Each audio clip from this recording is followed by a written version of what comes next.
विधानसभा निवडणुकांनंतर राज्यामध्ये नगरपालिका नगरपंचायत यांच्या निवडणुका पार पडल्या। यामध्ये देखील भाजप सर्वात मोठा पक्ष ठरला। अहिल्यानगर जिल्ह्यात देखील भाजपने मुसंडी मारली। यातच जिल्ह्यातील श्रीगोंदा तालुक्यामध्ये भाजपने आपला गड राखत घटक पक्षातीलच राष्ट्रवादीचे अक्षरशः पाणीपत केले। आमदार विक्रम पाचपुते विरोधात एकवटलेल्या सगळ्या विरोधकांना पराभवाची धूळ चाकवत भाजपचं कमळ फुलवत पाचपुते पुन्हा एकदा किंगमेकर ठरले। तर दुसरीकडे राष्ट्रवादीच्या अजित पवार गटामध्ये असलेल्या धुरंधरांना साधा एक नगरसेवकही निवडून आणता आला नाही।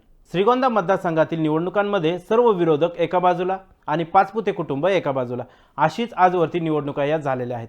नुकत्याच पार पडलेल्या नगरपालिकेच्या निवडणुकीमध्ये देखील सुरुवातीपासूनच कटशहाचे राजकारण सुरू होते।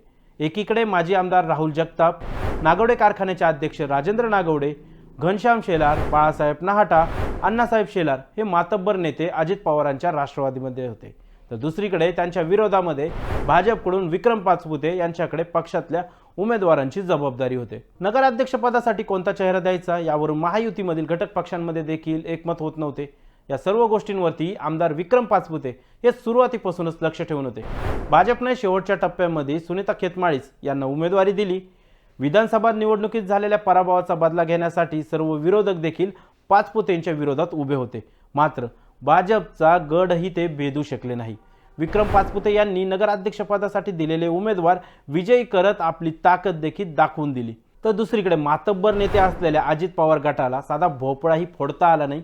यामुळे राष्ट्रवादीच्या अजित पवार गटाची मतदारसंघामध्ये मोठी नाचक्की झाली। 2024च्या विधानसभा निवडणुकीमध्ये देखील श्रीगोंदा मतदारसंघामध्ये भाजपकडून विक्रम पाचपुते यांना उमेदवारी जाहीर झाली। तर अनुराधा नागवडे ह्या ठाकरेंच्या शिवसेनेकडून लढल्या। तर माजी आमदार राहुल जगताप हे अपक्ष लढले। त्याही वेळी पाचपुतेंविरोधात सर्व उमेदवार अशीच ती लढत झाली। मात्र तरी देखील विक्रम पाचपुतेंनी विधानसभेमध्ये विजयी गुलाल उधळला व विरोधकांना पराभवाची धूळ चाकवली। याच घटनेची पुनरावृत्ती श्रीगोंदा नगरपालिका निवडणुकीमध्ये देखील झालेली पाहायला मिळाली। नगरपालिका निवडणुकीतील 23 जागांपैकी 14 जागांवरती भाजपने विजय मिळवला। तर एकनाथ शिंदे यांच्या शिवसेनेचे 9 उमेदवार हे विजयी झाले। नगरपालिका निवडणुकीमध्ये आमदार पाचपुते यांनी विधानसभेप्रमाणेच नियोजन करत पुन्हा एकदा आपले नेतृत्व सिद्ध केले।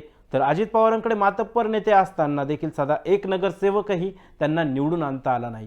त्यामुळे नागवडे जगतापांसह शेलारांची अक्षरशः नाचक्की झाली। विधानसभा निवडणुकीतील भरघोस यशानंतर नगरपालिका निवडणुकीमध्ये देखील विक्रम पाचपुतेंनी यशस्वी जबाबदारी पार पाडत भाजपचे कमळ फुलवले। अहिल्यानगर महानगरपालिका निवडणुकीमध्ये पाचपुते यांच्याकडे पक्षाकडून महत्त्वाची जबाबदारी देण्यात आली आहे। नगर महानगरपालिका निवडणुका महायुती म्हणूनच लढवल्या जातील। मात्र स्थानिक पातळीवरती कार्यकर्त्यांसह नेत्यांची सांगड घालणं ही महत्त्वाची जबाबदारी देखील आमदार पाचपुतेंना पार पाडावी लागणार आहे। आगामी महानगरपालिका निवडणुकीची जबाबदारी भाजपकडून विक्रम पाचपुतेंच्या खांद्यावरती देण्यात आली आहे। मात्र लोकसभा निवडणुकीमध्ये सुजय विखे यांच्या पराभवामध्ये श्रीगोंद्याचा देखील हात असल्याची खंत सुजय विखे यांनी वेळोवेळी व्यक्त केले। तसेच त्याचा बदला आगामी निवडणुकांमध्ये घेऊ असा सूचक इशारा देखील सुजय विखेंनी वेळोवेळी दिलेला आहे। यातच आता अहिल्यानगरमधील भाजपमध्ये असलेले अंतर्गत वाद यामुळे निर्माण झालेली दुफळी ही विक्रम पाचपुतेंना डोकेदुखी ठरणार आहे। तसेच राष्ट्रवादीची भूमिका काय असणार आहे याबाबत आमदार संग्राम जगताप काय निर्णय घेतात हे देखील पाहणं तेवढेच महत्त्वाचं ठरणार आहे। यामुळे अहिल्यानगर महानगरपालिका निवडणुकीमध्ये आमदार विक्रम पाचपुतेंची मोठी कस लागणार हे मात्र नक्की। दरम्यान तुम्हाला या व्हिडिओबद्दल काय वाटतं आपली प्रतिक्रिया आम्हाला नक्की कळवा। तसे आमच्या YouTube चॅनलला सबस्क्राईब करायला विसरू नका। धन्यवाद।